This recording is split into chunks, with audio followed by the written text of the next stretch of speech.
అక్రమంగా పరాయి దేశాల్లో చొరబడటం కొత్త విషయం కాదు, కానీ పట్టుబడితే మాత్రం వాళ్ల పరిస్థితి చాలా చిరాగ్గా ఉంటుంది.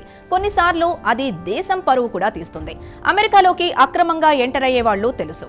ఇప్పుడు జపాన్లోకి అక్రమంగా ఎంటర్ అవ్వాలనుకున్న వారు కొందరు పాకిస్తానీలు. కానీ చివరికి పట్టుబడి నవ్వుల పాలయ్యారు. అసలేం జరిగిందంటే, జపాన్ ఎయిర్పోర్ట్లో ఓ 22 మంది టీం పాకిస్తాన్ నుండి ఫ్లైట్ దిగింది.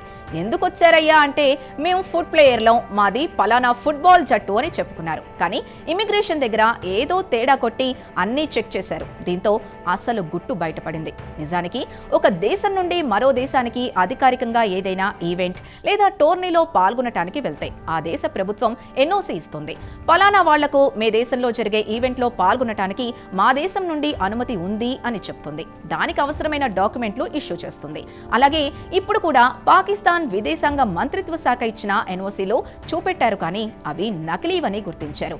దీంతో వాళ్ళని విమానాశ్రయం నుండి తిరుగుటపాలో డిపోర్ట్ చేశారు. అసలు ఇలాంటి నకిలీ డాక్యుమెంట్లతో పాకిస్తాన్లో ఎలా ఫ్లైట్ ఎక్కారనేది మరో ప్రశ్న. అయితే పాకిస్తాన్లోని సియాల్కోట్లో మాలిక్ వకాస్ అనే వ్యక్తి ఉన్నాడు. ఇలా జనాల నుండి డబ్బులు వసూలు చేసి ఆ టోర్నీ ఈ టోర్నీ అని దొంగ కాగితాలు పుట్టించి జపాన్ పంపుతున్నాడట. అతన్ని గుజ్రాన్ వాలాలో అదుపులోకి తీసుకుని కేసు పెట్టారు. ఇలా అక్రమంగా పంపించడానికి గోల్డెన్ ఫుట్బాల్ ట్రయల్ అనే నకిలీ ఫుట్బాల్ క్లబ్ మొదలుపెట్టారట. జపాన్ తీసుకెళ్తున్నానని ఆశ చూపి 22 మంది నుంచి ₹1 కోటి వసూలు చేసినట్టు గుర్తించారు. పైగా ఇది మొదటిసారి కాదట. 2024లో కూడా ఇలాగే కొంతమందిని పంపించాడట. ఈ సంగతి చూసిన వాళ్ళంతా పాకిస్తాన్ నుంచి ఇలా వచ్చారంటే అది ఆడటానికి కాదు, ఖచ్చితంగా అక్కడ చొరబడటానికి, రచ్చ చేయటానికే వచ్చారంటున్నారు.